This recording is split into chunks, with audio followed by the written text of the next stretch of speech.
This is the Adoptive Mom Podcast. Adoption may look different for each family, but we need solidarity from other crazy people who took this leap. And that is what we do here. We encourage, we build up, we share the wins and losses. We lean on each other, and we get through this together. Thanks for joining us. Hello, and welcome to the Adoptive Mom Podcast, Season 2, Episode 10. My name is Alex Fitton, and I have the honor of hosting this show every week and bringing you guys awesome episodes with adoptive moms, support systems, birth moms, adopted kids, and all other kinds of characters in this whole adoption world. Today, I'm going to bring you a chat with Jenny Mars from Almost Home on HGTV. Now, in addition to having their own reality show, Jenny and her husband are adoptive parents of a sweet little girl named Sylvie, in addition to some biological kids as well. So we're going to chat about having a reality show coupled with a non-traditional family and being a little bit more public than normal, and just all the attachment issues and fun stuff like that comes with a normal international adoption, much less one that's a little bit more in the public spotlight. So let's get to it. My interview with Jenny Mars. All right. Hello. What's up, everyone? Welcome to the Adoptive Mom Podcast. I am here with Jenny Mars, who I have never met in person, but I'm so excited to have on the podcast. So, hey, Jenny, how's it going? Hi, it's good. Thanks for having me. I'm excited to be here. Of course. We were talking before we started recording about how this is like post-bedtime when we're recording this, and we're both a little brain dead. So, it's gonna be kind of funny. I love that moms can speak the same language a little bit. We all have the same post bedtime rituals. Yes, this is my normal like zone out, nobody talk to me time. So this is so we're having a conversation. This is big. Yeah, big. But I love that you said nobody talk to me, because that's totally how I am too. I'm like, I need a couch by myself. Like, nobody talk to me, nobody touch me. I just want to stare at my iPad or stare at the TV or whatever. Or I sometimes just stare off into space. No, I'm just kidding. Oh, you know what? I could totally do that. I catch myself all the time. Or like sit in the shower and just stare at the wall for a while. Mm-hmm. Oh, yeah. Oh, girl, yeah. Love it. Okay, so yeah, introduce us to your family. Who you are, what you do, kids' names, ages, all that fun stuff. Okay, so I'm Jenny. My husband is Dave. And then I guess what we do, Dave has been a home builder here in the area in Northwest Arkansas for, like 13 or 14 years. I don't know. It's been a long time. We're old. And I help him with the design side of the business. And then we also run a nonprofit. Well, sort of. We merged with another one. So anyway, we don't run ours anymore. We merged and we have partners. And that's kind of our like passion side stuff. And then we have 4 kiddos. We have Ben and Nate. They're 7. They're twins. And Sylvie is 5. She'll be 6 actually on Tuesday. So less than a week. And then Charlotte is 3. That's so exciting. So you guys are like Chip and Joanne, right? I mean. Oh, no. No, we're not. No, I know. I'm like, oh, nobody say that. I'm sorry. Like, oh. No, I'm like, no, that's a lot to live up to. No, we're not at all. We just do that. We happen to do similar things, and yeah. No, I would totally be milking it if I were you. I'd be like, yeah, I'm basically them. I mean, it's the same thing. Exactly. No, that's a lot of pressure. Oh, I love it. Okay, so yeah, we know that some of those kids came out of your body and some did not, right? Right, exactly.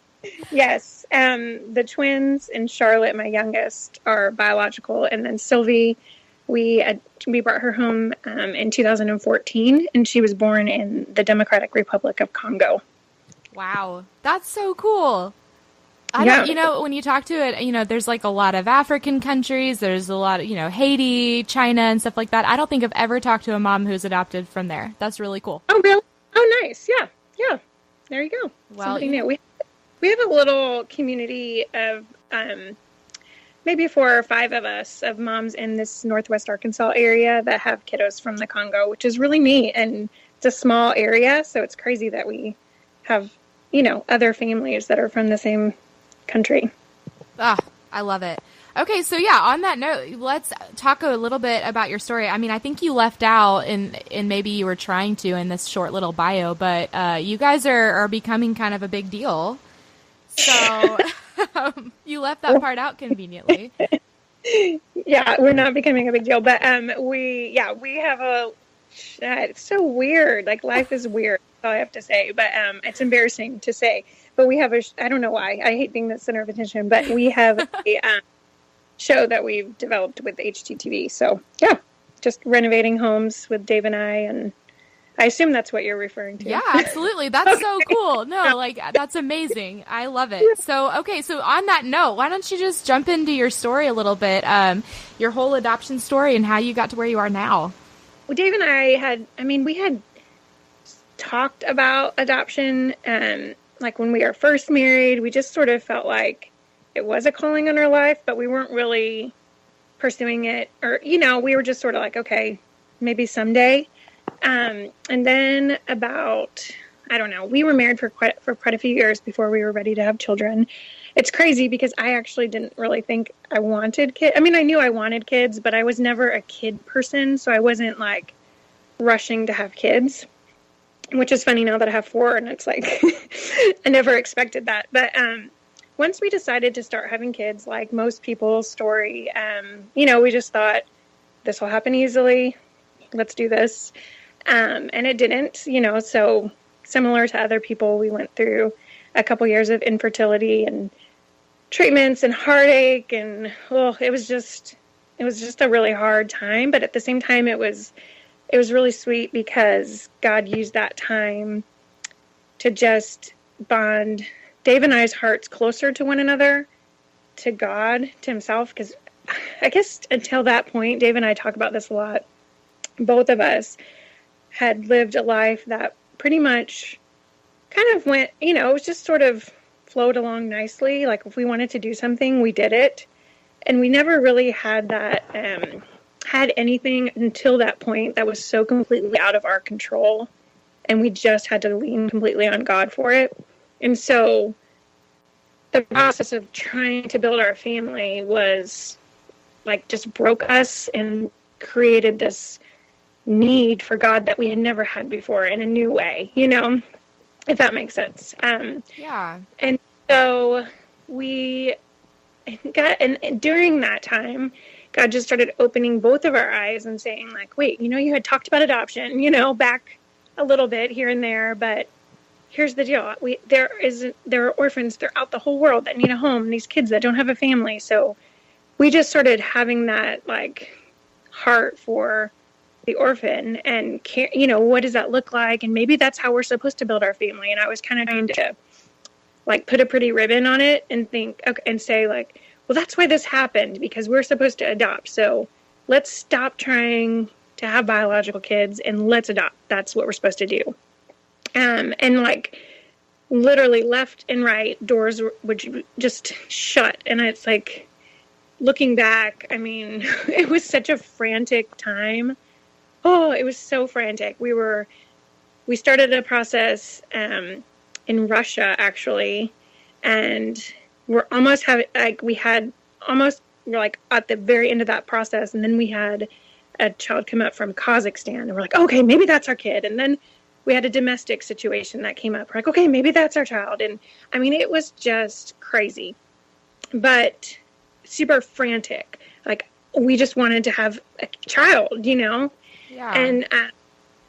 And during that time, it almost became, towards the end, it almost became like an idol in our life. Like, God, just do this for us. Give us a child. Like, we can't have biological kids. We can't, none of these adoptions are working out. What is going on?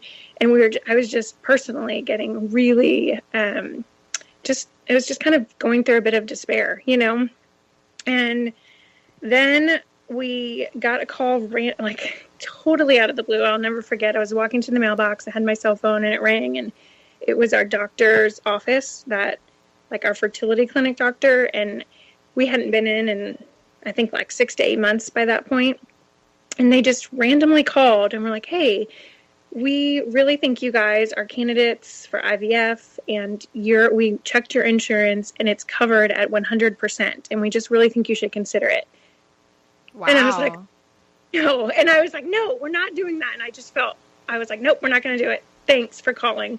And so I tell Dave later, and he's like, what? Yes, we are going. Anyway, long story short, we learned a lesson about, okay, God, just talk to Dave because I am adamant against this, but we did it and we had our boys. And so we put our adoption on hold. And also when our boys, they were born prematurely, but they were healthy and everything, like just lots of miracles unfolded with them. So fast forward, and they were a year and a half old. So we were still in the thick of it, which is what you and I were talking about with your kiddos. It is like you can't even think straight at that point with twins. Oh, yeah. And I remember driving home from work and hearing I don't even know what the song was, which is funny, but I just heard this song and I was like, oh, if I could remember the song, you would think, what in the world? That doesn't even tie together. And I have no idea why. It was just this spirit-led thought that was, we have a child in Africa. And like the song did not go with that. I don't know why. Don't you love it when God works like that, though? Yes, because it's like, I would have never thought of this on my own, and it doesn't make any sense, any rational sense at all. So, of course, I didn't tell Dave about it because he would have thought I was insane, right? So I just kept that to myself and just kind of mulled on it and prayed over it. And, like, as I remember, it was like a week. It was just this stirring, if you will, like just kept getting stronger and stronger, this feeling of, oh my goodness, we have a child in Africa, somewhere in Africa. We do. And I'm like, I cannot tell Dave. So you need to press this on his heart, because unless he comes to me, I'm not going to believe that this is really from you, because this doesn't make any sense. And so we were taking the boys for a walk, and Dave looks at me and he's like, hey, he's like, this is crazy, but I think we're supposed to start the adoption process again, and I think we're supposed to go to Africa somewhere. I'm like, okay. I was like, you're never say this, but I agree. Like, it was just crazy. Like, neither of us could believe it because it didn't make any sense. So we started the process, and we had chosen a program in Ethiopia with an agency and went along. And at that time, the process had slowed quite a bit. So they were estimating a wait of like 18 months. And we were like, perfect, because we're not in a rush. Our boys are young. Like, that'll be fine.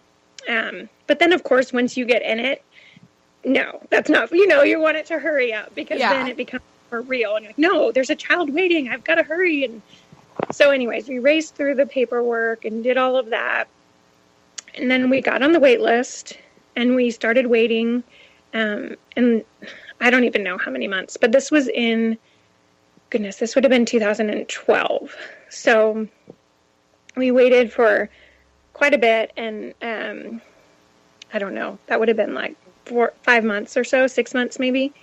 And I would get the waiting children emails from Rainbow Kids. I don't know, if you know what that is, but it's like an international, they kind of take kiddos that don't have a match or have special needs or, lots of different reasons, but they get on this list basically, and they kind of send those out. Like, these are some waiting kids around the world. And I had kind of set parameters on that. And so I would get these emails, and typically I would just like look at them and think, oh, cute kid, say a quick prayer and like delete the email, because I was like, nope, we're on this path. Like, this is what we're doing. I don't need to even look at any of these other options, Yeah. And one day, and this was in November of 2012, I got an email, opened it up, and at this point, I had stopped even opening the emails. I would just delete them. But I opened this one for whatever reason, and Sylvie's picture popped up, and I was like, oh, that's our child. Like, I never had that happen with any other, it wasn't like I was overly emotionally attached to every picture I saw. Right. I just literally saw it, and I was like, okay, that's our child. So I forwarded the email to Dave, and I didn't say anything. I didn't put a subject line. I didn't do anything. I just sent it to him, and I just waited. And he called me and he was like, what was that email? What's going on? I'm like, did you see the picture? Did you see her? And did you read it? And he's like, yes, let's meet. So we met. We called the number and found out she was in the Democratic Republic of Congo. And we had to actually look that up on a map because we didn't know where it was. We knew it was in Africa, but we didn't know where. Right. So we were like, okay. We just said, okay, we're going to pray about it. Can we get back to you? And they had already had a bunch of other inquiries. So they were like, well, you need to do it quickly and submit your paperwork and everything while you're praying. And then if you get picked, then you can decide. And then the next day they called us and we had been the first to submit like our full packet of information. So they said, if you say yes, you have the referral. And so we were like, okay. So we had, I think, 2 days to decide at that point. And like that night, I had gotten connected just because, adoption world, everything's small. People are connected.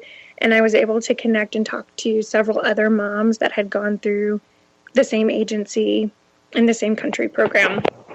And I found out some really hard things about the orphanage Sylvia was living in. And we had been in the process long enough at this point and had done enough training at this point that we were like, okay, this will be pretty intense. Because the program that we were in, the Ethiopia program, the agency had in country, they had a transition home where they cared for the kiddos. And it was just sort of like, their needs were being met. And we knew what was happening. We had people that had gone and seen it, and we felt good about that. And this program was so unknown, and everything we heard was pretty bleak. And, it was just really hard. She may not even survive before we can get her home kind of stuff. Wow. And we were like, okay, what do we do?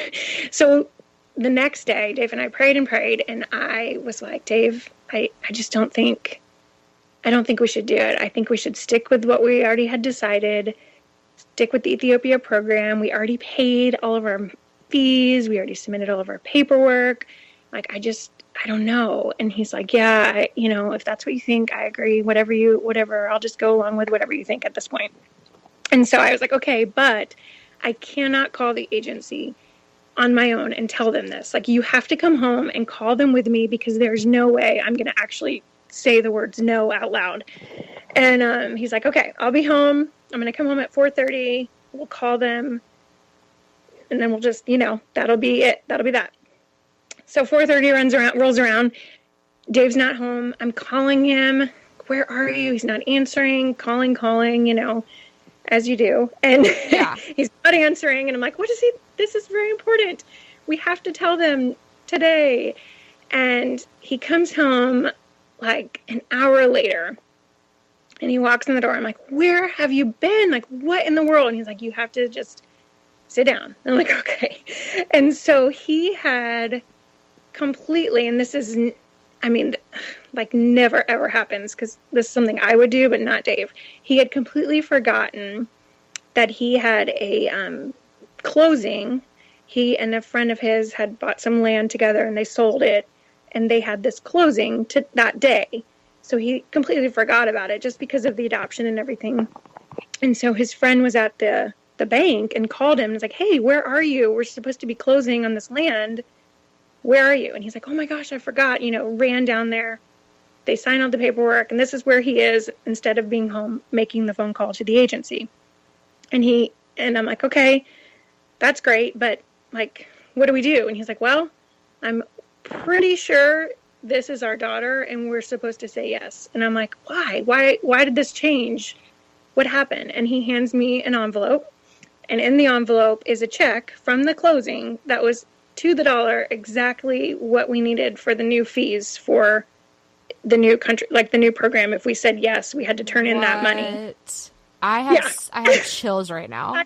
This is insane. It was absolutely, insane. And it was stuff like that. Things like that happened. That was the biggest one that stands out to me to this day. But all through the process, stuff like that would happen. That was so clearly God saying, this is the path I have for you. It was just so clearly his hand. And I know he did that because it got so hard. And if we didn't have those like stones of remembrance to look back on and say, okay, no, he told us this. We know he told us this. It would have been so easy to doubt and to just walk away. Yeah. But he did stuff like that throughout the process. That was probably the biggest one, but that like stands out. But yeah, so. Well, I'm sitting here picturing like a scene out of a movie where, because I know me, like I would have just been so angry, like, where were you? You didn't call me. And then he drops this like God bomb in your lap and you're just kind of like, okay, like still angry, but. Exactly. But now I'm just reeling. Like, I don't even know what to do. So yeah, that's pretty much exactly how it happened. And so, you know, like I said, that was in November of 2012. And basically everything, you know, if you've ever worked or in Africa, or I don't know, I just think of countries in Africa. I know it's like African time, so everything is on African time, not necessarily our time. So everything took a lot longer than we had planned, you know, as it is. Like nothing ever does it plans as you plan for it. And so we didn't pass court with Sylvie until August of 2013. And when we started, we had thought she would be home by August or September, but like at that point, we're like still waiting on court, you know, so finally in August, we passed court, and at that point, we went and visited her for the first time, and we had in June, we had moved her into a foster home with a friend, like someone who had become our friend now. She's like extended family, basically, but we had met her through a friend of a friend. It was a Congolese doctor who would go and visit Sylvia at the orphanage, and so many times, because Sylvia was constantly had malaria or typhoid, or, I mean, she was just sick all the time. And so Dr. Laura was always there visiting her, taking her to the hospital, just taking care of her. And finally, in June, we were able to get her moved to Laura's house. So she was her foster mom for us. And so when we went and visited in August, we went and stayed with Laura and stayed with Sylvie. And it was just, it was, like wonderful and hard and all the feelings. It was just, it was hard because we had to leave and we had no idea at that point what the process looked like. We were still thinking she would be home sometime later that fall. And, but we still had to leave her, and it was just really, this is hard, you know, as you can imagine. So we leave, and we actually had a short stay over in Brussels for the weekend, which was just like another adoptive family had recommended that to us. They said, when you go and visit and you have to leave, spend the weekend somewhere on your layover and just decompress, process, just be, you know, like don't come home and jump right into life. Like take a couple of days and just be still and give yourselves a chance to grieve and to process. And it was the best advice ever. It was so important for us, for Dave and I, to have that time before we just jumped back right back into our lives.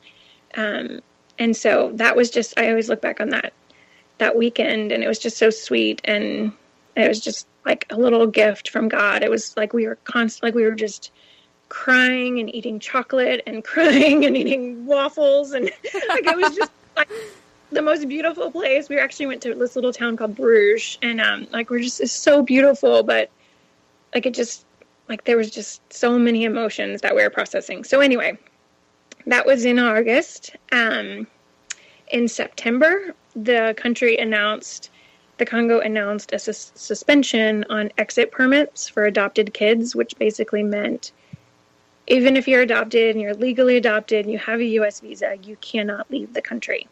And so, and there were, oh gosh, I don't even know. Like the numbers changed, but at the time, I think it was around 700 kids that were stuck. And so, yeah, we found that in September.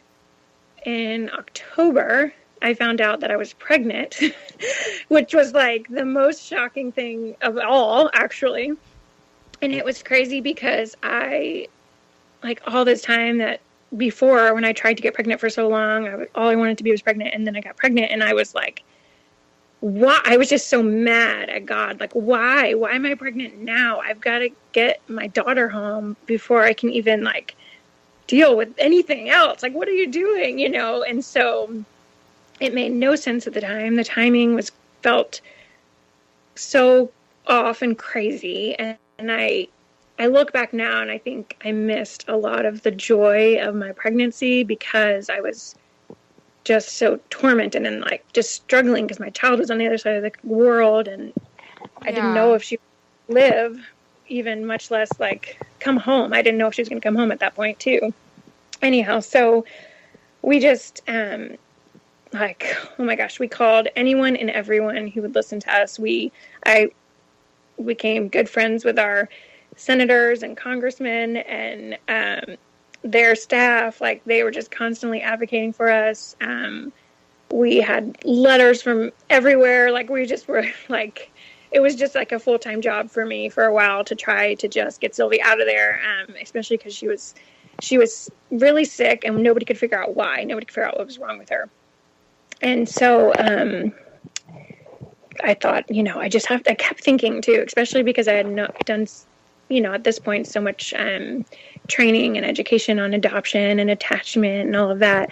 For some reason, I was just set, like, she has to come home before Charlotte is born. It just has to happen that way. And in my mind, that was just like, there's no way around it. That has to be the way it happens. And of course, that's not the way it happened because, my plans are not the best plans. And so in May, Charlotte was born, 2014. And then when she was 8 weeks old, we found out there was a possibility that Sylvie could be released on a medical exit permit. And so there were actually 4 kids that were released. And the very last one was Sylvie. And again, that's like, there was a whole long story there, but I won't even get into it. But so she came home. We found out on Monday morning, like I woke up at 5 a.m. and I had the email from the embassy. And we booked a flight for Laura, Sylvie's foster mom, to be able to bring her home to us because Dave had been a couple months before and we thought his visa was still valid and it wasn't. So we're like, oh my gosh, we got to race and get him a visa. And then we thought, well, why don't we just ask? Maybe they'll let Laura take her home and that way Laura can come and stay. And it was like, we didn't think there was a chance because we hadn't really ever heard of them allowing that, especially since the suspension. And they gave Laura permission. So she flew her home. So they left. So we found out on Monday morning and she was home on Wednesday night. And it was just a whirlwind. Yeah. But it was amazing too because Laura was here for a week and was able to just help that first initial transition. She spoke the language. She was able to go to the doctor's appointments with me.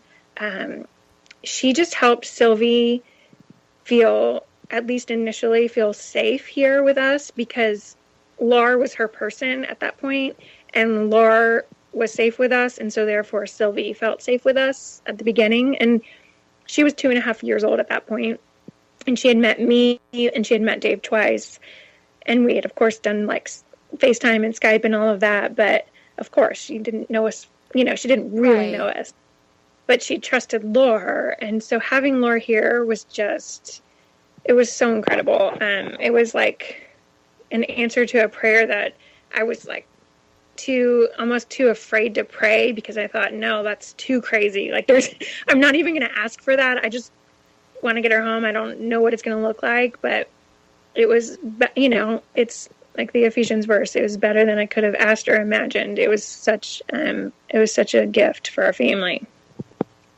So that's so amazing. And then, I don't know, we can talk more about like now that we've been home, but that was the story to get her home.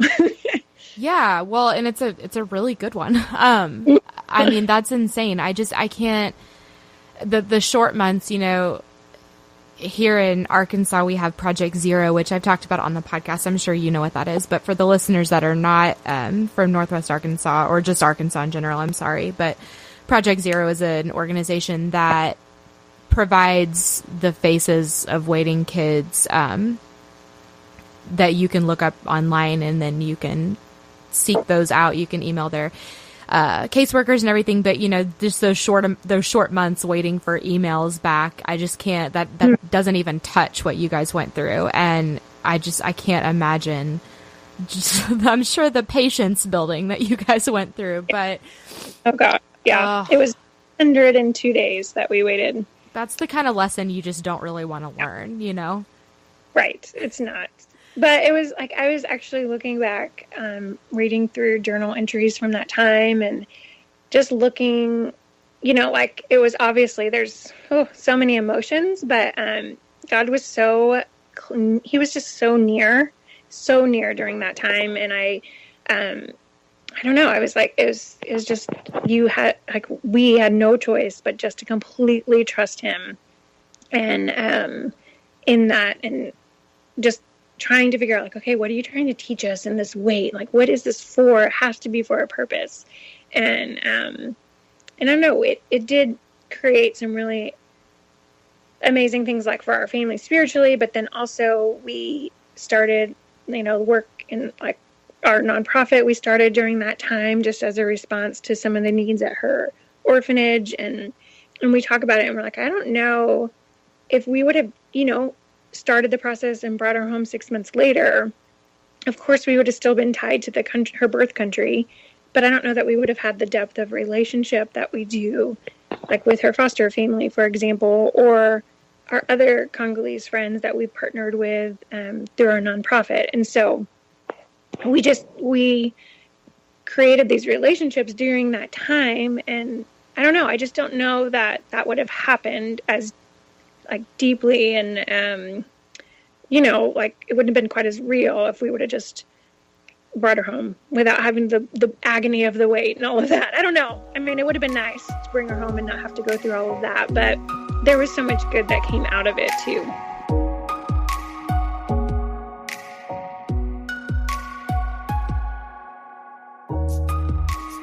All right, guys, we'll get back to our interview with Jenny Mars here in just a minute. But first, I wanted to remind you guys that this is actually the last week. We have less than a week to go at the time of this recording, that is, before our first ever Birth Mom Brunch.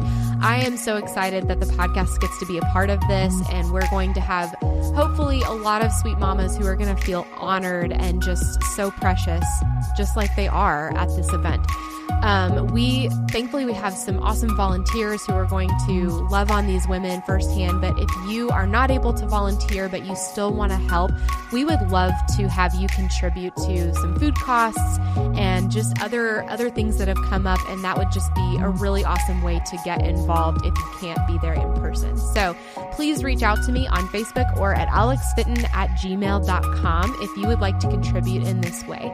Other than that, keep on the lookout. We'll, of course, respect their privacy by not posting any faces, but you'll get to see some photos of the food and the decorations and just some non-birth mom pictures of the event. So keep a lookout for those. And if you guys could just have your praying hands ready and pray that these women are blessed by this event, I would be so appreciative. All right, guys, that's it for now. Let's jump back into our interview with Jenny Mars.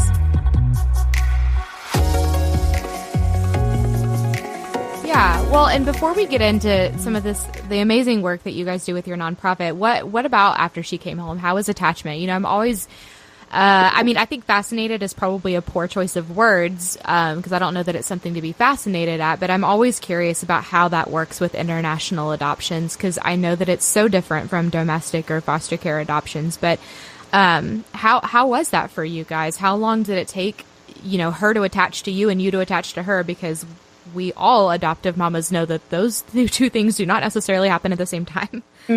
Yeah. I will say when she first came home, we had what, everybody refers to as the honeymoon period. And we definitely had that for month, maybe 2 months, maybe. Yeah. But I think one of the really hard things when I look back at our start as a family is that I had an 8-week-old at the time, and then this 2.5-year-old comes home who, if I'm honest, I've been waiting for her. We were waiting for her for 2 years, and we'd met her a few times. We'd seen a few pictures. A lot of pictures. We'd Skyped, all of these things. And so I sort of imagined her to be one way. And like, even when we visited her and everything, she was one way. And that's what I imagined, her little personality. I just had this whole person created in my mind of who she was. And that is not at all who she was. And so it sort of rocked my world, when she came home. I'm like, no, you are not. No, this is not happening. You are like this sweet, whatever it is that I imagine. I'm like, this is not who I don't even know what is this crazy person that's in my house, smearing poop on the wall and screaming, and like, who are you? What is happening to my life? So it was just basically, I call that, like, it's crazy because I think that's just life, right? Like, God does these amazing miracle things, this incredible thing. We're rejoicing, and I'm picturing, like, she's going to be home. Like, this is it. This is the end. Like, these are the fireworks where everybody's, you got your tambourines and your, like, the Miriam song. Like, we're ready. Like, this is it. We're rejoicing. And that's the end. And it was not that way at all, of course, because it's adoption. Yeah. And so, and it's funny because I knew, like, I had lots of adopted mama friends. I've been to lots of conferences, lots of trainings, but I think we all do this. You hear the stories from other people and you're like, oh, well, obviously that's not going to happen to me, because like, we're going to, And we all do that, and it cracks me up because I was the same way. Like, I had heard, this is going to be hard. This is going to be hard, and then it's like your brain doesn't register. You're like, sure, it's going to be hard, but like, not really, right? Like, not for me. Yes, I'm like, she's so cute. How can it be that hard? Look at her. Oh my word, And anyway, so it was really, I call that summer, the first summer home, the dark summer. It was just really hard. It was very hard. Our boys at the time were 4. And while at the time they seemed so grown up, now I look back, I'm like, they were babies. Like, they were 4. Are you kidding me? They were so little. And they had like 48 hours notice that their sister was coming home. They had just had a baby sister 8 weeks earlier, so their whole world had been rocked because it had only been the 2 of them for their 4 years. They had a baby sister, and then they'd been waiting on this other sister, but, to a 2, 3, and 4-year-old, that doesn't make a whole lot of sense. Like, they'd seen Sylvie's picture, they knew it was her sister, or their sister, but, it just, like, it doesn't make sense to them until she's here. Right. And they had a really hard time, which made it even harder for me. And then I had a newborn, and it was just, it was crazy. It was crazy. I just, it was hard. And I would say, attachment, people call it a dance. It's like forward and back constantly. I would say she's been home now 3 years, and 3.5 now. And it's still a process. I don't think I wouldn't say like, on this date, I felt like she was attached to me. And on this date, it's like, I don't know. Some days feel better than others. Some days are hard. And I think, oh my gosh, we haven't made an ounce of progress. And then I look back, like, I just think sometimes I have to just step back and look and think, okay, like, let me think through and watch old videos or read old journal entries and really remember where she was, where I was, and then look at where we are now. And I can then see the progress. But some days, like, in the thick of it, I'm like, oh my gosh, we haven't made an ounce of progress. Like, what in the world? I thought we would, quote unquote, be further along than we are now, which is ridiculous because, like, what does that even mean? Right. I think we give ourselves these, expectations, and we have these, like, timelines in our mind of what things should look like. I've heard a lot of times actually, that it's said that a child who's been in an orphanage, depending on however long they were in an orphanage setting, it takes them that long at home to really be able to attach and to be part of a family and to be part of the family unit. Yeah. So that sounds lovely. Like, okay, well, so Sylvie was in an orphanage for 2.5 years. She's been home 2.5 years. When she was home for 2.5 years, I thought, oh my gosh, this is the turning point. Like, this is it. That's what everybody says. But like, that doesn't even, no, that's not, she's a child. She's not a textbook, you know? And so I think, yeah, I don't know. I think we're still working through it. We have really good days and we have really bad days. I will say that, we went as a family this past January to South Africa together for a month. And it was the best, by far the best thing we've ever done for our attachment. Like, not just her and I, but her and her siblings, especially her brothers. Because Charlotte, the baby, never knew any different, right? Sylvia had always been there. But it was just a time for us to, I mean, it wasn't the Congo at all. It was not even close. But in Sylvie's mind, she doesn't have a lot of really concrete memories from being in Congo. She just knows Congo and Africa. And so, like, when we were going together to South Africa, there was a lot of, I mean, we worked a lot in therapy preparing for that trip with her and just helping her to, you know, work through some fears and just anxiety. And it was just, I don't know, it was so amazing. Like, we went and visited one of our partners there. They have like a community center where kids in the slums can come while their parents can go to work. And so we went and visited a day there, and Dave and I debated both, like, do we bring Sylvie or do I stay home and you guys go? And eventually we just decided, let's bring her and let's just, you know, we'll just see how it goes. And if it's too much, then we'll leave, you know.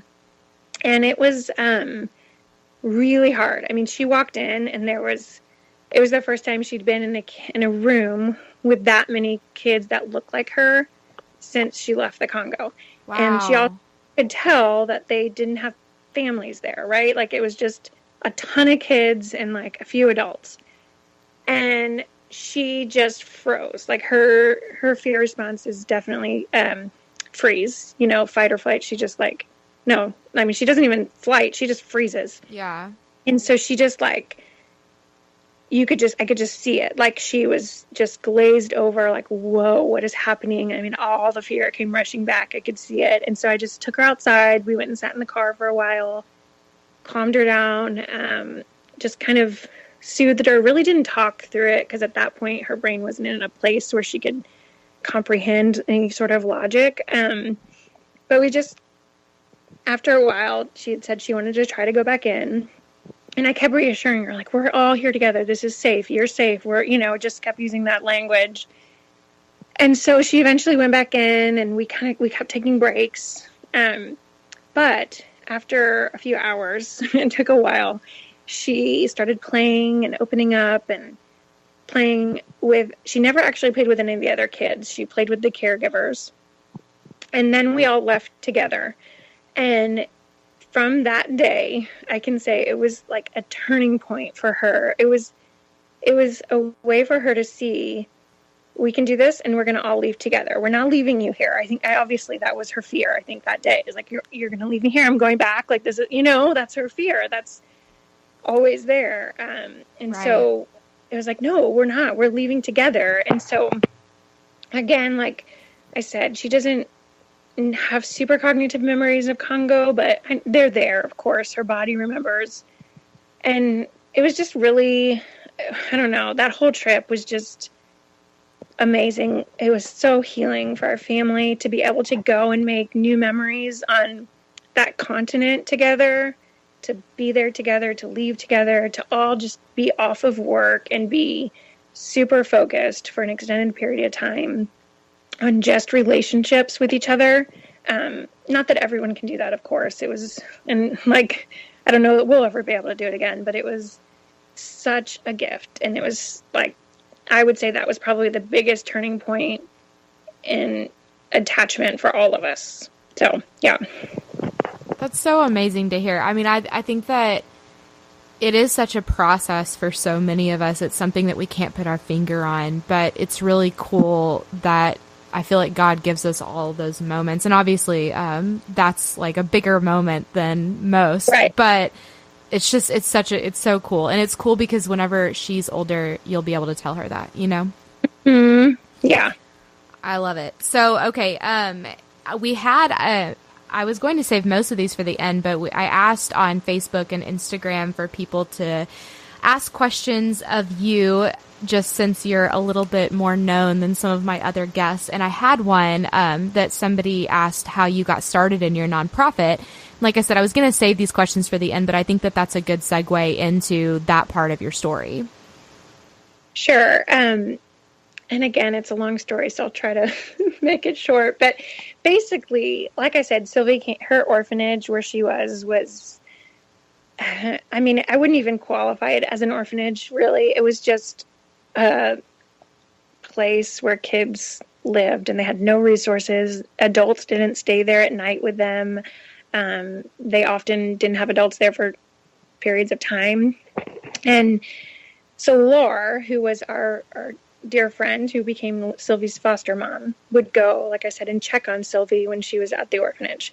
And she just sort of started forming relationships with the other kids and just genuinely cared for them. And so she would, report back to us, and some of the other adopted moms that had kids there would also have her check on their kids. And so then we would talk and we're like, wait, no, like, what are the kids eating and what's going on? What's the situation? And so the parents, we just started sending money for food. So every time she would go and visit, she would make a meal at home and bring it and feed all the kids when she was there that day. And this happened maybe once a month. And so at one point, at this point, actually, Sylvie had already moved and we had actually already visited. So this was sometime in the fall of 2013. I don't even remember. And Laura emailed me and said, I visited La Grace today, and I don't think the kids have eaten in a very long time. I don't know how long it's been, but there were a couple kids specifically that we had been really worried about. And when we were there, and she had said that those two kids, she's like, I don't think they're going to make it. I don't know when they've eaten. They are starving to death. And so I was like, well, I mean, that's not going to happen. Like, we have to do something. So I talked to the other moms and we just said, okay, let's do a fundraiser. Let's see how much money we can raise. Let's try to get them fed for a month or something. I don't know. Let's just see what we can do. So I had Laura do some research on her end to find out how much that would cost.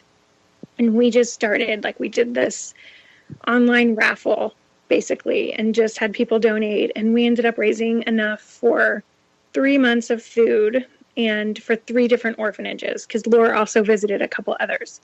And so Laura then kind of took that on as another side job for her, that she just started doing this, going and delivering food and delivering to all of these orphanages. So anyway, from there, it just sort of developed, kept growing. We kept getting more people asking, can we donate? It just sort of happened. It wasn't anything we were looking to do. It was just a response to a need. And then God just kept presenting opportunities for us. And we ended up meeting, I met a gentleman named Tresor Yanyi, who is a Congolese man who was living in Joplin, Missouri, which is 45 minutes from me. And so I got connected with him, and I went and met with Dave, and I both went and met with him, and he ran a nonprofit, or still does, runs a nonprofit in the Congo. And so we were like, can we just somehow partner with you, and your nonprofit can be the ones in charge of this feeding program, because it became too much for Laura to manage on her own. And so, I don't know, it just sort of developed. We created this partnership. We just started raising money every month. We ended up having another friend who wanted to do this, he wanted to do a concert series locally, just bring in local artists every month. And he didn't want to take any money. So he's like, what if we, took donations and then just donated all the money to your nonprofit? And at that time, we had an actual nonprofit, and it was called Feed Their Tummies. And so we were like, sure, we'll take your money. Well, that'd be awesome. So it ended up being a partnership with them, and we had this concert series every month, and we were basically funding 200 kids every month for the food. And this went on for 2 or 3 years. 2016. So 3 years. And then we have some really good friends who run another nonprofit called HelpOne now. And they're based out of North Carolina. And they work in 13 communities around the world. And we just were talking to Chris, the CEO and founder, and we're like, Chris, we're just in over our heads at this point. Like, it's literally me and Dave too, but like, I'm doing all of it, basically. Like, he's supporting, and he actually went to Congo a couple times to check on things for me because I still had a nursing baby and all of that. But it was like just us, and like, we can't manage this. It's kind of getting beyond our control, but we also have hopes for it. Like, we don't want to just be feeding these kids every day because, like, of course they're going to need more food tomorrow. Like, it's just a never ending need. We want to create something that's sustainable, that they can, like, we can empower communities, and that's what HelpOne now does. And so we're like, we just love their model, and we wanted to figure out how to work with them and work together. And so we partnered and did some exploratory stuff with some projects in Congo. And then right when we were about to launch a big program for our first kind of big project there was when the civil unrest basically erupted in the country. And our partner, who Tresor with Mengaza in Congo, was basically like, yeah, we can't do this right now.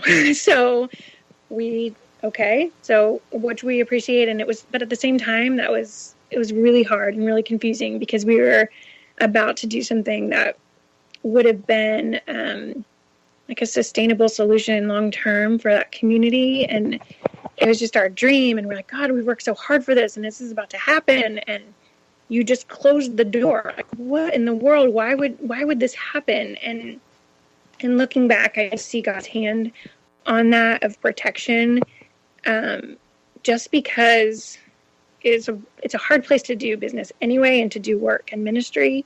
But the fall of 2016 was a really hard time there. And so it was just, I don't know, it was just a protection because we were hoping to raise a whole lot of money and do this big thing. And like, I think, oh my gosh, what if we would have done that and it would have been completely fallen apart and we would have lost everyone's money? You know what I mean? So, yeah. And we had just prayed so much, Lord, help us to be good stewards of this. Like, this is a big deal. Like, we're having, trying to make decisions that we're spending other people's money and they're trusting us. And so, we so respected Tresor for saying, I just don't feel like this is wise at this time. Like, we just need to put a hold on it. And so we did. And Dave had already been, when he went to Congo the year before with HelpOne Now, they had also visited Zimbabwe and South Africa just to check on the leaders, like, on the way home. And so Dave was just so impressed with Pastor John, who runs the program in Zimbabwe. And so when everything got put on hold in Congo, we still had money coming in that we didn't know quite what to do with, because our feeding program was actually completely funded in Congo because Mengaza had found sponsors for the kiddos. So they didn't need our money, and we didn't know what to do with it. And so we're like, we got to put this money somewhere good. And that's when Dave was like, I just think we should get behind Pastor John and the work he's doing in Zimbabwe, because it's sort of an underfunded program for HelpOne Now. It's just a hard place to get people to visit. It's fairly far. It's hard to get to. And it's just kind of, it's actually their longest program. It's actually where HelpOne Now started, but it's their most under-resourced program. And so we just said, okay, well, let's do it. We're going to do, that's where we're going. And so that's actually why we went to South Africa for January, is I wanted to go to Zimbabwe to meet Pastor John and to see the work. And so we just decided to go to South Africa and stay there. And I hopped over to Zimbabwe for a week with a group. And so that's kind of where we are now. We have a a farm here in Bentonville, which is crazy because we're not farmers. It was just one of those God things. That's a whole nother story. I won't even get into because it's so much. But basically, Dave just decided we should have a blueberry farm. And if you know Dave Mark, he does not do anything on a small scale. And like, I was thinking, okay, let's plant like 5 blueberry plants. Great. Like, have a little garden in the back. No, he bought 20 acres and planted 1,500 plants and 1,500 and then 500 blueberry plants, and did all this irrigation. And it was just like, what are you doing? Like, we are not farmers. What are you doing? So that, in case you didn't notice, we don't do this. We don't know what we're doing. So he did like all this research, went to all these classes. I mean, we have enough going on, but why not just become farmers too? And we didn't know why. So that was 3 summers ago, because it takes 3 years for blueberries to be able to be harvested. And so the first harvest was this past summer, so in 2017. And I had been to Zim in January of 2017. And when I was there, we were brainstorming with Pastor John just about like what his big dreams are. And one of the biggest dreams he had was for the older boys in his program, just to have a hope and a future, because at the like where they were coming from, they were basically coming in off the streets at such an age that like once they got plugged into public school there, government school, I mean, there's just no way for them to catch up because they've never been to school before. So they hadn't started at the bottom. Now they're 15 years old, starting school. They can't read or write. And it's clearly they have no chance at that point for success and on that route. And so just so happened that when Dave had been to Zim, he had visited this garden area, and he's like, you have to have Pastor bring you there. So we went, and I'm like, this is amazing. So anyhow, long story short, he told us his dream was to lease this land. He would love to buy it, but we couldn't afford that. So we're going to lease it. He's like, I would love to lease this land and create a program for the boys to learn how to farm the land, because it's actually farmland. There's already orchards, there's gardens, there's livestock.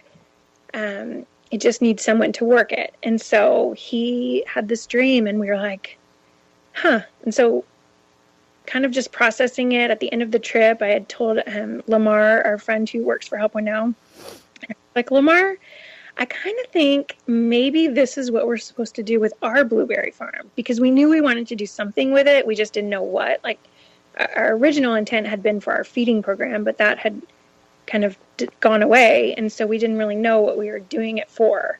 And so anyhow, between January and June, we got everything worked out and figured out. And essentially, we just actually launched the program on January 2nd.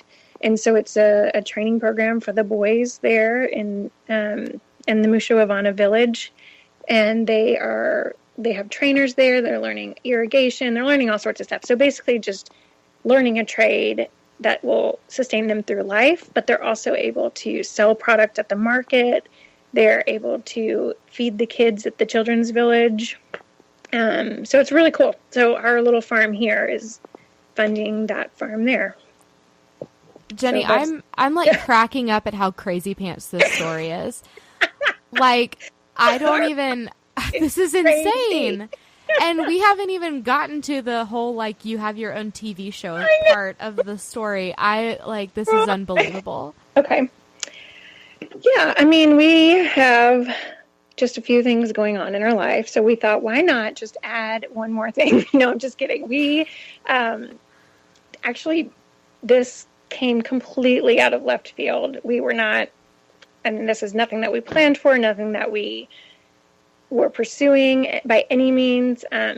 If you know Dave and I, like, I don't really ever even like on my public kind of things like blog or Instagram or whatever, I don't really talk about that side of our lives because it's just work. And there's just a lot of, I don't know, there's a lot of like home interior designers, just, you know, blogs or Instagram feeds, and just, I'm like, that space is kind of, that's full. So that's not my thing. My thing is for a while it was adoption, and then it became orphan care and family empowerment, and like that's my passion. So it wasn't like we were out there like, oh, you know, we didn't have like a website for the business until I finally made one this past year. I'm like, I guess I should do this because people are not even going to think we're legitimate because there's no website, which is so dumb. It's silly. But we just been so busy, and I had kind of taken a break from even doing anything with him when the kids were born. I mean, when we had 4 under 4 for a while, and it was crazy. So I wasn't helping doing anything. So we were just like, busier than you were strictly wiping noses like that. Exactly. Yes.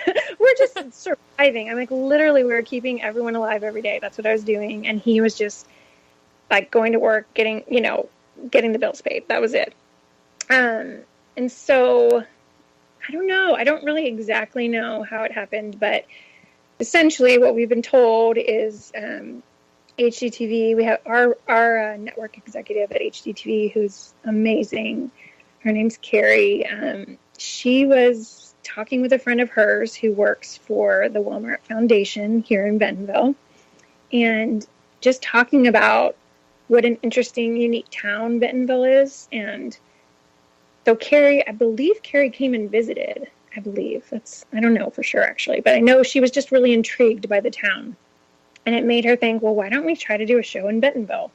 And so she reached out to her friend, who then kind of put some feelers out, and our names got thrown in the hat. And I got an email that I legitimately almost deleted because I thought it was spam. I'm like, this is an HGTV network executive. Are you kidding me?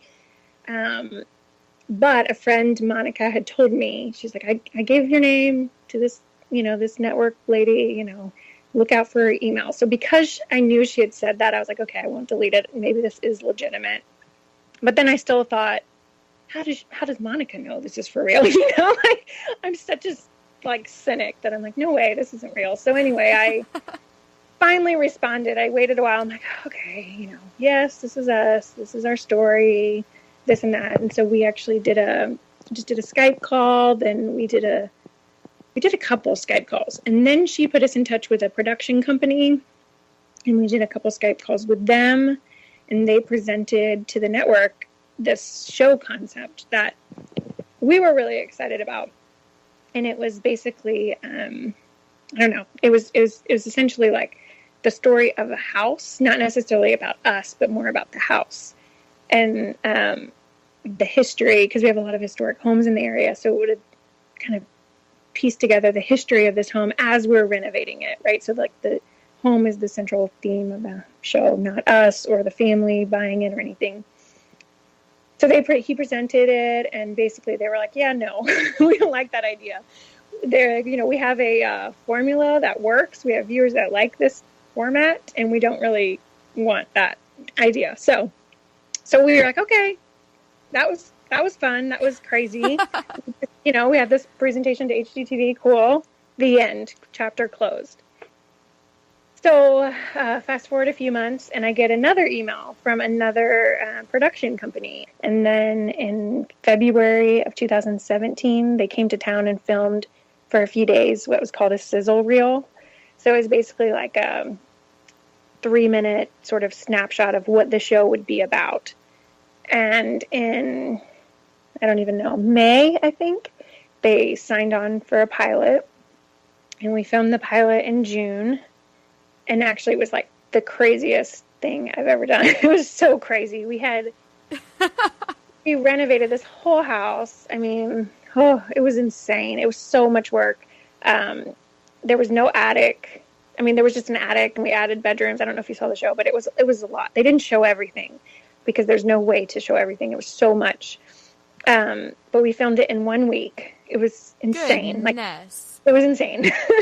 So they actually flown down about 4 weeks before for 2 days, and they filmed the walkthrough and the roof scene where because we really did discover like we have to replace this roof, and there's no way we can do that in a week plus everything else. So they came down and filmed all of that, and so we were able to have plumbing and electric and all of that kind of stuff going on, because nobody wants to see that. So we did all of that, kind of cheated it a little bit. And then when they arrived, it was like just nonstop. It was just crazy. There was people there from 5 a.m. till 1 a.m. every day. Oh my gosh. And it was hard because we had to have everything already ordered in. So all the tile, all the lighting, everything, anything that we needed was there. And so once we installed it, sometimes, and this just happens, like you put something in and it just doesn't work and you change it, but there was no time to change it. So that was a challenge for sure, but it was fun. And we were able to, things like the zinc hood that I had custom made, I didn't like the patina on it. And I was like, I just couldn't do it. I didn't like it. And so we actually ended up spray painting it. Like, that's just what we're going to have to do. So it was just stuff like that. You just sort of went with it. It was crazy. Yeah. But it all came together, and our crew that we worked with was so fun. They were so wonderful, wonderful production team and crew, and became just like family to us. We just love them. And we spent a lot of time with them. And so it was really fun working with them.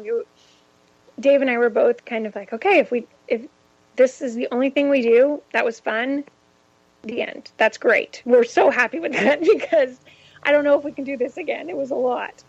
But then we were also saying, like, this team was so fun. We'd miss them. Like, we actually are excited to see them again. So anyway, when we did find out, which is why I asked when the show will air. But when we found out that the show got picked up, we were mostly just excited to work with our team again, because they're just awesome. So anyway, yeah, that's like super, super cool. I like, oh yeah. So that brings me to another listener question that came in. She said that you seem so calm and cool and collected on TV. And so she wanted to know how you maintain that with the craziness of adoption and, having your own show. Because they're really good editors. They edited out a lot. Yes, that's pretty much that's it. No, everything with this show was pretty, it was, any of the really crazy things kind of happened, well, not on camera. I don't know. Actually, the week actually went really smoothly. I think it was really fun. We had so many people. It was different than a normal house, because there were, we had every single person, like our sub who does flooring, every one of his guys were working the whole time. You know what I mean? So we just had so many people there working together, and it was really fun, because everybody just wanted to they just worked so hard, everyone. And it was just a fun project. Everybody just kind of went all in and wanted to make this just do a good job. And so it could have been stressful, but it really wasn't. I don't know. It really wasn't that stressful, actually, compared to other projects. I don't know why, but I think everybody was just enjoying it, and it was just fun, and it was exciting. So, yeah. But I don't know if that answers the question. Yeah. No, that's so cool. I love it. So, okay, if you're ready, are you ready to jump into some of these closing questions that I have? Sure. Cool. Yeah. Okay. So, and these are more focused on the adoption, but obviously you can bring your nonprofit and the show into it as well. But what do you wish that someone had just, grabbed you by the shoulders and looked you in the eye and told you before you started this whole journey? I think the biggest thing would be that this is not going to look the way you think it's going to look. All of it. The wait, after she gets home, the attachment process, all of it. None of it looked anything like I expected. And yet it's our story. And so I think if someone would just tell me, okay, it's not going to look the way you think it's going to look, and also let go of every single expectation you have for what it should look like, or what it should be like, or how you should feel, or how your child should respond to you. All of those things, just let it go, and continually let it go every single day. Yeah. I think that's the biggest thing for me. Absolutely. Just, I mean, and that's a good point, that it is not something that you can just take a deep breath one day and be like, okay, I'm surrendering this to you, God. Like, it is a morning by morning thing where you wake up and have to make the decision to place that in God's hands. Yes. Hour by hour sometimes, for sure. Well, yeah, with the younger years we talked about earlier, for sure. Yeah. You're just like, take me now, Jesus. I'm going to lose it. Oh man. Okay. Well, that's a good one. So, okay. The second one. So what do you think, what do you wish that you had done differently? That's a really hard one, because I feel like our story, I mean, it's our story. There's certain things I wish would have happened differently, but I also don't, because I can see that thread through it all of how it all came together. But I would say one specific thing, not just kind of the process or anything, would be for me when Sylvie first came home, when Charlotte was a baby. We had a lot of trauma stuff from our trip to Congo. I wish I would have got counseling for me right away. Like, I got counseling for her, but I ignored myself for a very long time. And I think there are things like PTSD and secondary trauma that we as moms have to process. And a lot of times it feels like you kind of feel like you should be stronger, and you should be able to handle all of this stuff because you have to, because God chose you for these kids. So you should be equipped, and you can just pray everything away and it'll be fine. But God also gives us tools and resources, and doesn't expect us to trudge through life. He wants us to live abundantly until we can process some of that hurt that we had to go through, and some of like the secondary trauma stuff. Like, I mean, it is just impossible to have a child with severe trauma come into your home and into your family and have it not affect everyone. And so, yeah, I think that for me it took a long time to figure out, like, okay, wait, I've got to, like, it's not all about fixing her. Like, I kind of thought for a long time, like, I need to get her to therapy. Like, she has so much trauma. We got to heal her heart. We got to do all this. It was all about her. And at one point, God was like, yeah, but look in the mirror. Like, it's a two-sided relationship. And you guys, you can't attach to her when you have hidden, resentment or hardened parts of your heart because of the hurt that you've experienced because of this process and because of the trauma. Does that make sense? Absolutely. And I'm amazed because you're so eloquently saying a lot of things that we as adoptive moms feel all the time. I feel like we could be the same person, because I've said those exact same things, and I did that too. I ignored myself. I didn't get counseling when I should. I didn't, I thought that secondary trauma was like a bunch of millennial hokey until I experienced it. And I was like, no, this is what this feels like. Like, I'm, hashtag triggered by this kid that's in my house and yelling at me constantly, and that was probably mine too, is that I wish I had thought about myself a little bit sooner for the health of my whole family. So I'm glad that you can say those things so eloquently, because I feel like myself and a lot of our listeners are probably in the trenches and don't understand what actually is happening in their minds. Yes. So what is your favorite way that your tribe supported you through your adoption story? I mean, there were so many things, especially during our waiting time. It was really sweet.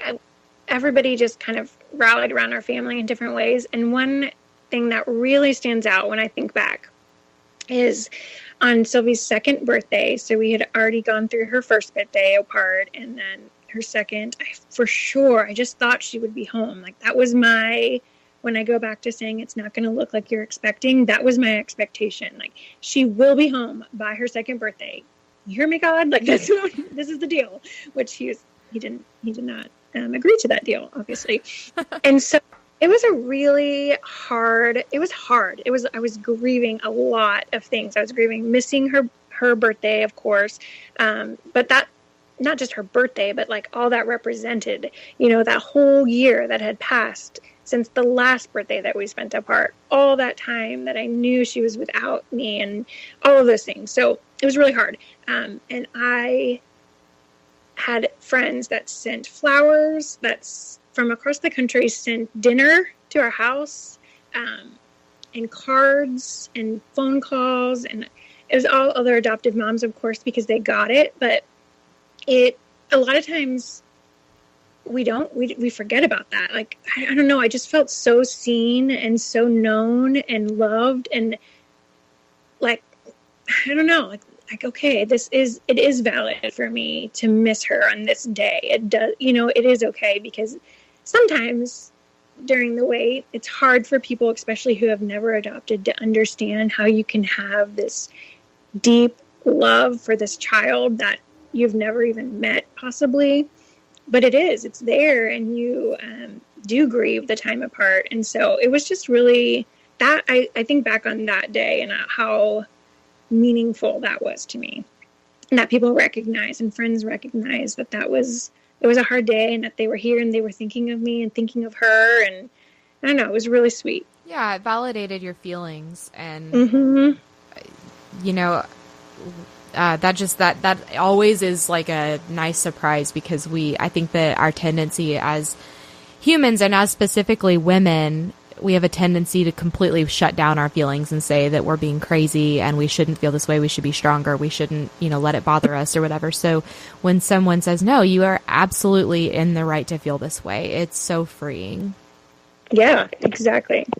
Okay, so on that note, what is a way that you felt, hurt or misunderstood, maybe despite some good intentions? That's a hard one. There's a lot.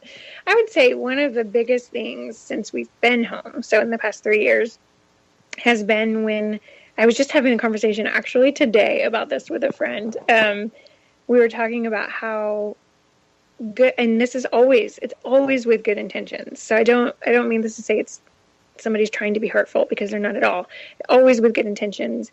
If I'm trying to open up and share with someone who either is an adopted mom, or a lot of times other moms that aren't adopted moms, is usually when this happens, of course. But I'm sharing like some of the hard stuff that, people don't really know from smiley pictures, and that they don't really expect. And so if I'm trying to really share, like, this is what some of the hard stuff looks like, getting the, I know how that is. My daughter does that exact same thing, or my son does that exact same thing. When, like, yeah, they may do the same thing, but the motivation behind it is not all the same. And you know what I mean? So absolutely, like, it almost, like, it does the opposite of what the other thing that we talked about, it like invalidates me. It says, like, no, you have no right to think that it, you know what I'm saying?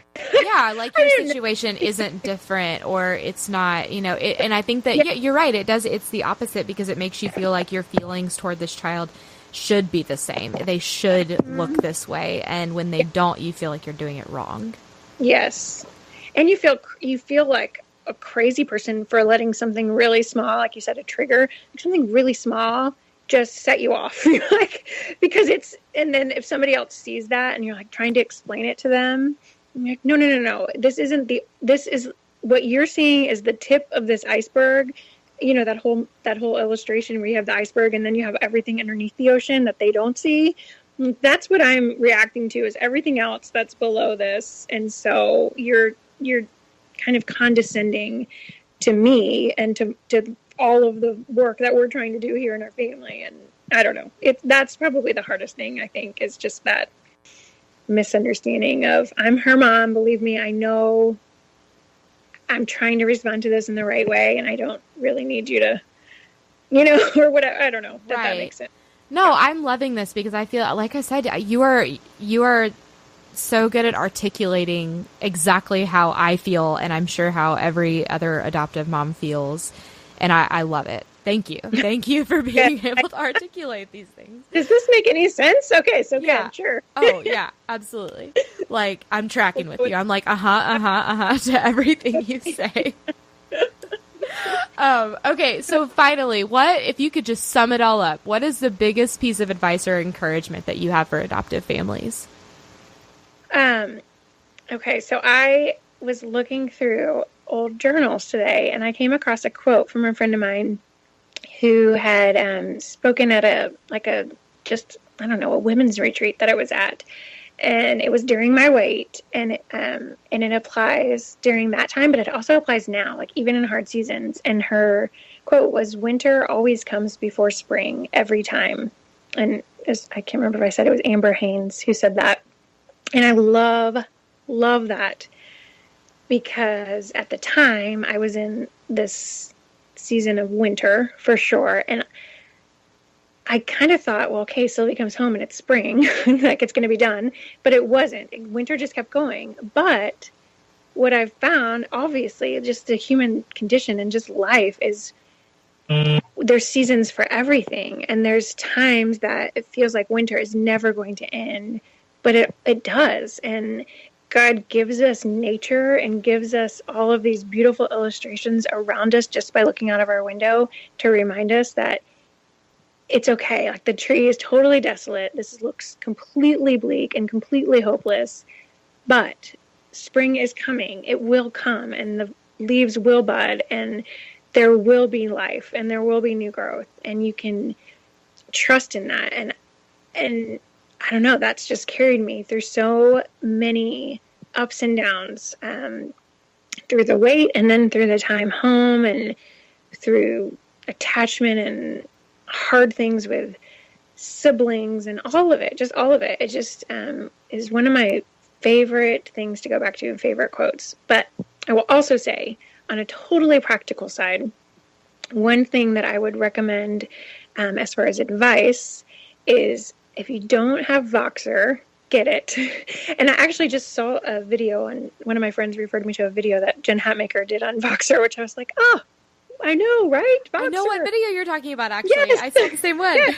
It was just on. And it's so funny because I have been preaching about Voxer for so long, but it is the best. I'm not one to, I like technology. It's, there's a time I like it, but I'm also a super late adapter, so I don't jump on a bandwagon of anything.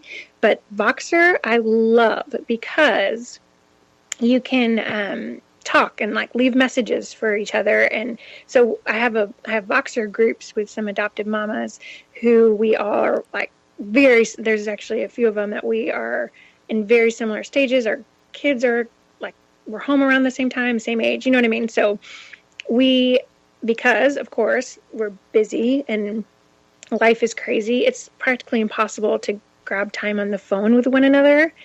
But And text messaging is so impersonal, and you can't really tell everything. You try to give an update with a text, and it's really difficult. So it's just exhausting. I mean, my fingers cramp up after a while. Right? I know.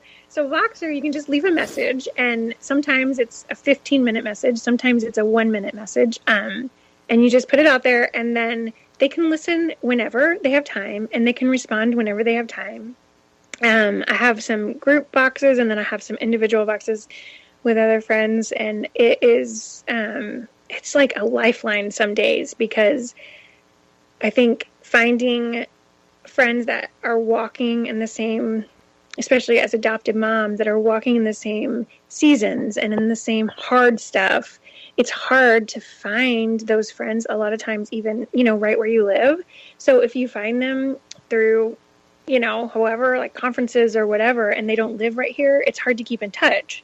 But Voxer makes it so easy. Like I was talking to a girlfriend today, like back and forth all day. And, we just were able to share and laugh and make each other feel better and make each other not feel crazy and, just be super honest. And, anyway, so Voxer is my favorite, but also, of course, having friends that are super, transparent and supportive, and also just let you sometimes just let it all out and don't try to fix it.